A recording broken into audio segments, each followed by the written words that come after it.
जय हिंद दोस्तों, हम आपके सामने फिर हाजिर हैं एक और टॉपिक पे अपना क्लासेस कंटिन्यू करने के लिए। बीच में हमने थोड़ा सा गैप कर दिया था ताकि आप लोग देखते चलें, छुट्टियां भी थी, है ना। तो आशा करते हैं आप लोग को समझ में आया नामांतरण और बंटवारा में कैसे प्रतिवेदन करना है, क्या जांच करना है। कुछ लोग मुझसे पूछ रहे थे कि नामांतरण बंटवारा पटवारी करते हैं, तो मैं बार बार क्लियर कर दे रहा हूँ, पटवारी कोई काम नहीं करते, मतलब कोई काम मतलब कोई निर्णय नहीं लेते हैं, वो सिर्फ और सिर्फ रिपोर्ट करते हैं, है ना। उनका काम है केवल रिपोर्ट करना। यदि जो भी आवेदन लगेगा, किसी भी चीज़ का जो आवेदन लगेगा न्यायालय में, पटवारी केवल और केवल उसकी क्या करते हैं, रिपोर्ट करते हैं, उसकी जांच करके अपना प्रतिवेदन प्रस्तुत करते हैं कि अभिलेख में जो आवेदन, जिस चीज़ का आवेदन किया गया है वो कितना सही है या कितना गलत है, जो अभिलेख है, जो मौका है वो किस तरीके से है, ठीक है। तो यानी कि बेसिकली एक बार फिर से समझ लें आप, पटवारी का जो काम है वह केवल आवेदन की जांच कर प्रतिवेदन देने का है, ठीक है। अंतिम निर्णय कौन लेगा? न्यायालय। वह न्यायालय कौन कौन से हो सकते हैं? नायब तहसीलदार, तहसीलदार, अनुविभागीय अधिकारी, अपर कलेक्टर, कलेक्टर,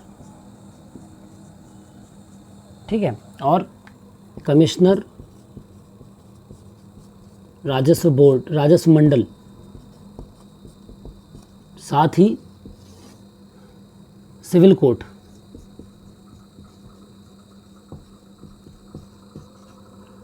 उच्चतम न्यायालय, उच्च न्यायालय और उच्चतम न्यायालय या सुप्रीम कोर्ट, ठीक है।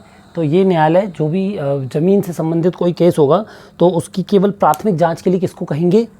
ये सभी लोग कहेंगे। कोई यदि यहाँ पर भी यदि राजस्व मंडल में कोई केस कर रहा है ज़मीन से संबंधित कि हमारी ज़मीन में ये समस्या आ रही, इसका निराकरण कैसे होगा, तो कहाँ से होगा इसका काम? पटवारी जी के पास से, ठीक है। मतलब काम नहीं होगा, जांच जो होगी प्रथम जांच, तो प्राथमिक जांच ये करके देंगे, ये करने के बाद यहाँ चला जाता है केस, ठीक है। तो हमने पिछली बार भी बताया था कौन कौन से केसेस होते हैं। तो अभी तक हम आपको बता चुके हैं नामांतरण और बंटवारा। आज हम बाकी के केसेस को डील कर रहे हैं, उसके बाद हम आपको बताएंगे सीमांकन और नक्शा। दो हमारे क्लास जो रहेंगी वो एक रहेगी सीमांकन की और एक रहेगी नक्शा की, ठीक है। सीमांकन में हम आपको पूरा बेसिक्स बताएंगे और जो जो चीज़ें हम यहाँ बता सकते हैं वो बताएंगे। फिर हम आपको महत्वपूर्ण जो चीज़ें हैं जो कहाँ से डील होनी है आपकी फील्ड पे, तो वो हम फील्ड से ही आपको बताएंगे, ठीक है। यानी कि नामांतरण हमारा डन हो चुका है, बंटवारा हमारा डन हो चुका है। अब हम जो आज क्लास समझ रहे हैं वो हमारी अन्य है। अन्य में हम सबसे पहले शुरू करेंगे अभिलेख दुरुस्ती, या इसी को कहते हैं रिकॉर्ड सुधार। अब यहाँ पर देखिए, आप लोग की क्लासेस रेगुलर चल रही हैं तो आपको पता होगा कि इसमें कौन सी धाराओं का यूज़ होता है। उन धाराओं के तहत एक लिमिटेशन तय है कि आप जो रिपोर्ट देंगे इस पैरामीटर्स के अंदर ही देंगे। तो हमने नामांतरण देखा 109, 110, बंटवारा हमने देखा था 178 और 178 का, ठीक है। अब बाकी का जो और जो अन्य धारा हैं वो हम इसमें आज देख रहे हैं, जैसे कि 115 धारा कहती है किसी भी खसरा और नक्शा में कोई सुधार करना होगा तो इसकी अधिकारिता किसको है? अनुविभागीय अधिकारी यानी एसडीएम को। तो इस प्रकार के जो आवेदन लगेंगे वो किसके यहाँ लगेंगे? एसडीएम या फिर अनुविभागीय अधिकारी। तो खसरे में किसी भी प्रकार का सुधार करना हो, नक्शे में किसी भी प्रकार का सुधार करना हो, बंदोबस्त की त्रुटि सुधार हो, उनका आवेदन लगेगा एसडीएम के यहाँ पर। एसडीएम मार्क करेंगे तहसीलदार को कि इसको आपके तहसील के अंतर्गत इस ग्राम में ये सुधार लगा है, इसकी जांच, स्पष्ट जांच प्रस्तुत करें। स्पष्ट जांच के लिए तहसीलदार साहब पहले आरआई को मार्क करते थे। अभिलेख सुधार जो है वो आरआई का हिस्सा होता था, लेकिन अब आरआई का कार्य जो है थोड़ा सा बड़ा हो गया है उनका, और डाइंग कैडर होने के कारण उनके कार्य को विभाजित कर दिया गया है ना। तो लगभग आरआई ना के बराबर इसमें अधिकतम रिपोर्ट किसकी रहती है? पटवारी की। तो पटवारी की जो रिपोर्ट रहेगी, मेन रिपोर्ट रहेगी इसमें पटवारी की। तो अभिलेख दुरुस्ती या रिकॉर्ड सुधार में क्या लगता है वो हम बताते हैं आपको। अब क्या किस तरीके का आवेदन होता है, ठीक है। 115 धारा के अंतर्गत है। 170 नंबर का एक खसरा है जिसका रकबा 2.00 हेक्टेयर है खसरे में, ठीक है। किसमें? खसरे में। फिर मौके पर जो इसका नक्शा है वो, इसका नक्शा जो है वो 1.70 हेक्टेयर का हो रहा है ना। तो इसने मिसल के रिकॉर्ड निकलवाए। तो जब इसने मिशेल के रिकॉर्ड निकलवाए या बंदोबस्त के टाइम पे, तो बंदोबस्त में इसके पहले का जो नंबर था वो 2,3,5/2 था। इन 3 नंबर से मिलकर ये नंबर बना है और इन तीनों का रकबा मिलाकर 2.00 हेक्टेयर हो रहा है, यानी कि अभिलेख तो सही है, इक्वल है। अब दूसरी चीज़ है नक्शा। तो मिशेल का जो नक्शा चेक किया गया, मिशेल के नक्शे में जो मिशेल के पहले का नक्शा था, इस आधार पे ये जब मिशेल का यहाँ पर बीच में एक नक्शा बना, ठीक है, वो नक्शा फिर ये वर्तमान नक्शा है, तो ये नक्शा भी चेक करने पे आया 2.00 हेक्टेयर का। तब यहाँ पर केस बनेगा बंदोबस्त त्रुटि सुधार का। तब हम यहाँ पर चेक करेंगे इसको, पूरी जो भी इसके चारों तरफ के लोग हैं उनका नक्शा चेक करेंगे और कमी बेशी बनाएंगे। कमी बेशी प्रतिवेदन बनता है। कमी बेशी प्रतिवेदन क्या कहता है? कमी बेशी प्रतिवेदन कहता है वर्तमान और प्रस्तावित। वर्तमान में 1.70 नक्शे की बात कर रहे हैं हम, है ना। देखो यहाँ पर लिख लो या फिर अभिलेख और ये वर्तमान नक्शा और प्रस्तावित नक्शा, तो 1.70 2 हेक्टेयर का है। लेकिन नक्शा कितने का है? हमने देखा 170 जो है वो 1.70 हेक्टेयर का है, ठीक है। और प्रस्तावित कितना है? 170 को हमको वापस 2.0 करना है। 171 जो है वो कितना का है? 1.80 का है। इसको हमको कितना करना है? 1.70 करना है। 172 कितने रकबे का है? 0.60 का है। 172 को हमको किसको कितना करना है? 0.60 करना है, ये नक्शा। और जबकि हम चेक करेंगे तो 171 172 कितना होना चाहिए? 170 और 0.60 होना चाहिए। ऐसी एक आध कोई खसरा होगा जिसमें हम इसकी जांच करके चेक कर लेंगे। तो ये होता है आपका अभिलेख सुधार। ये अभिलेख का सुधार का कौन सा सुधार हो गया? ये आपका हो गया नक्शा सुधार। नक्शे की कमी बेशी थी तो यहाँ पर हमने लिख दिया कमी बेशी कितनी हो रही है, तो इसमें आ रही है प्लस 0.30, बढ़ रहा है ये नक्शा। इसमें 0.10 की कमी है, इसमें 0.10 की कमी है। ऐसे एक और खसरा आ जाएगा 0.05 और माइनस 0.05 का, तो हमको क्या मिल जाएगी? कमी बेशी। ये मिल गया आपको कमी बेशी।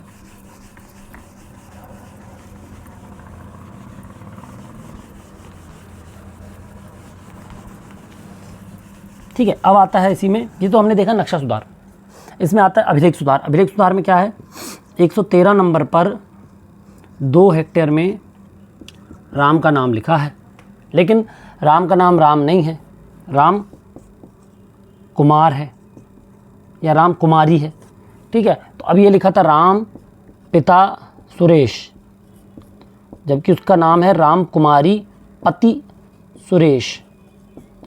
तो ये जो पिता से पति करना है या राम से राम कुमारी करना है, तो ये भी 115 धारा 115 के तहत आवेदन जाएगा, जिसकी पटवारी जांच करेंगे कि मौके पर पाया गया कि राम नाम का कोई पुत्र सुरेश का नहीं है, ठीक है।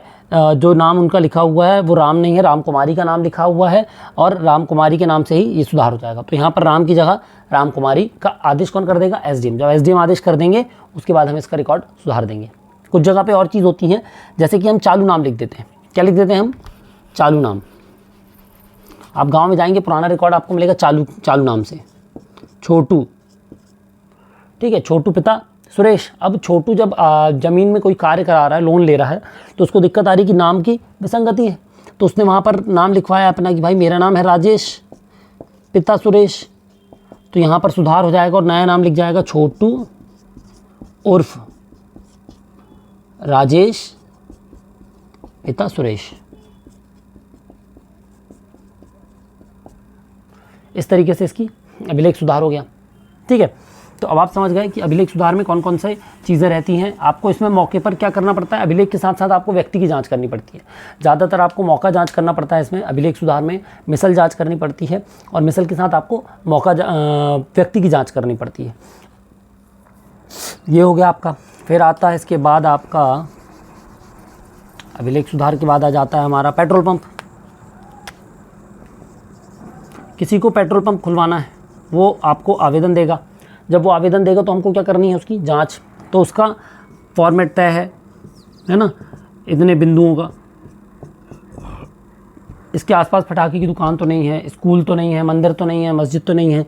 उस हिसाब से इसमें जांच रख जाएगी। वो ज़मीन किस मद की है, वहाँ से रोड कितनी दूर है, ठीक है। उसके पेट्रोल पंप बनने से क्या चीज़ें प्रभावित होंगी, क्या चीज़ें प्रभावित नहीं होंगी। फिर पेट्रोल पंप के बाद आता है आपका पटाखे की दुकान, सेम फॉर्मेट, सेम चीज़ें, कुछ एक दो पॉइंट बढ़ जाते हैं, सबके फॉर्मेट तय हैं, आप फॉर्मेट देख सकते हैं। तब आप वहाँ पर आपको दिक्कत आएगी तो आप वहाँ पूछ लीजिएगा, हम बता देंगे। पटाखे के बाद आता है आपका मैरिज सर्टिफिकेट, ठीक है। ये एडीएम के यहाँ केसेस लगते हैं, इनकी जांच के लिए हमारे पास आता है। तो हमको ये जांच करनी है कि जो हमारे हलके में व्यक्ति है राजेश ने विवाह के लिए आवेदन दिया है एडीएम के यहाँ, अपर न्यायालय के यहाँ। तो क्या जो राजेश है ना, जो राजेश है वो विवाहित तो नहीं है, या इसका नाम राजेश ही है, तो हमको इसकी आइडेंटिटी चेक करना है। हमारा काम है हमारे हलके में इस व्यक्ति की आइडेंटिटी चेक करके प्रतिवेदन देना, ठीक है, कि ये पहले से विवाहित तो नहीं है, या विवाहित है तो विवाह विच्छेद हो गया है या नहीं हुआ है ना। विवाह विच्छेद के बाद ही वो दूसरा विवाह कर सकता है हिंदू मैरिज एक्ट के तहत, ये चीज़ हो जाएगी आपकी। फिर मैरिज सर्टिफिकेट के बाद क्या है, खनिज, माइंस, खनिज में 2 केस बनते हैं, एक होता उत्खनन, दूसरा होता भंडारण।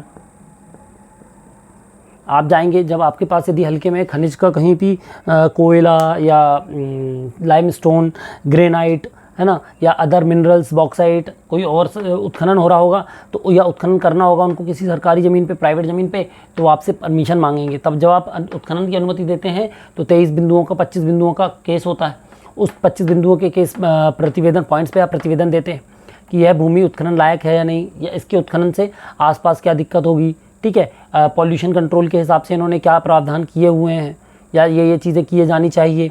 ऐसी सेम चीज़ भंडारण में आएगी कि इनके यहाँ पर भंडार करने से आसपास की ज़मीन पर, आसपास की कृषि भूमि पर क्या असर पड़ेगा। ये हो गया आपका खनिज भंडारण। फिर क्या आता है आपका, एक चीज़ और आती है, उस दिन अपन देख रहे थे, वो हो गया जाति प्रमाण पत्र।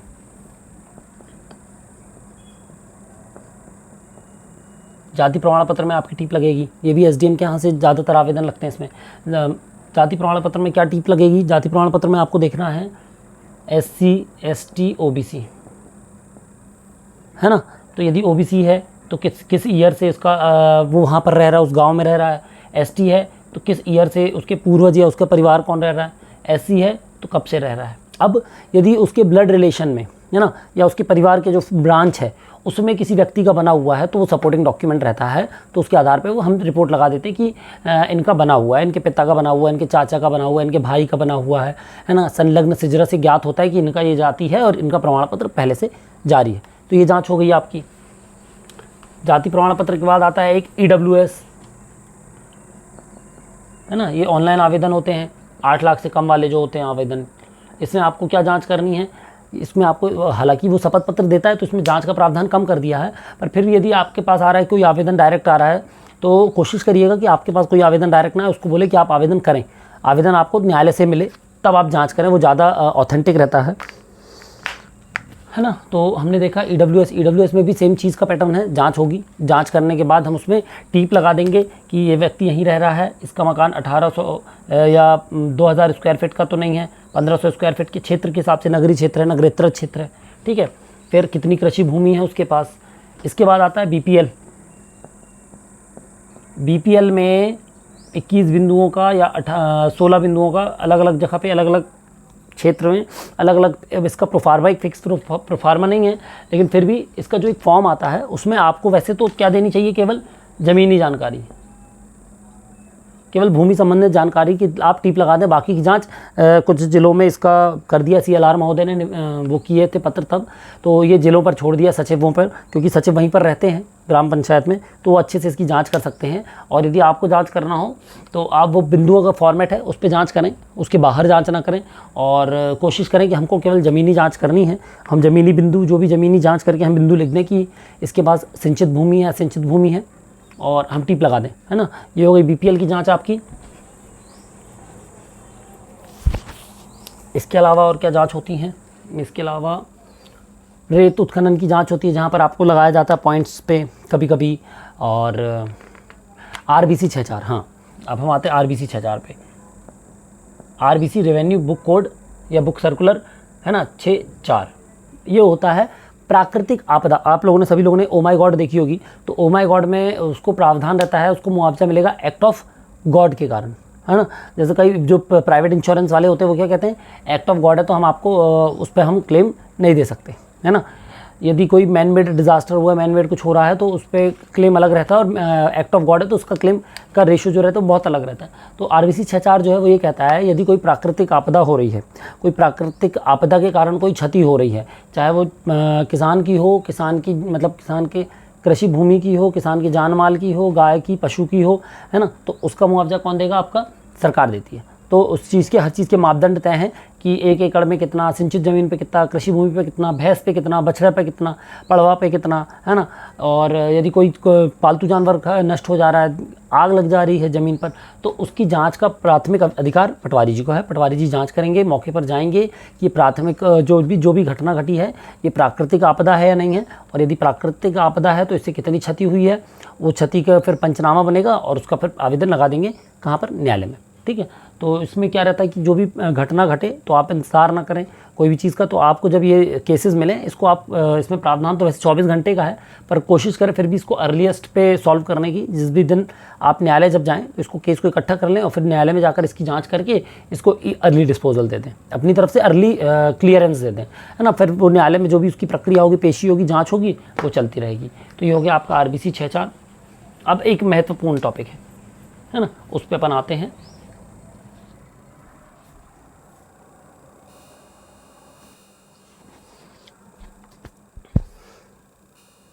हाँ, तो हम कहाँ थे, हम बात करते दो जो महत्वपूर्ण, एक आखिरी रिपोर्ट बची हमारी 248 और 250, MPLRC की धारा 248 और 250। तो धारा 248 कहती है कि यदि किसी शासकीय भूमि, दखल रहित भूमि, सेवा भूमि, सेवा भूमि और आबादी या कोई ऐसी भूमि जो धारा 237 के अंतर्गत विहित रखी गई हो, उस भूमि में यदि कोई व्यक्ति अनाधिकृत रूप से, अपराधिक रूप से न कब्जा करता है तो उस पर 248 की कार्यवाही होगी। अब 248 की जो धारा है उसकी रक्षा करने वाला व्यक्ति है पटवारी, क्योंकि ग्राम में सबसे ज़्यादा इंटरेक्शन का काम, भूमि के देखरेख का काम पटवारी का या ग्राम कोटवार का होता है।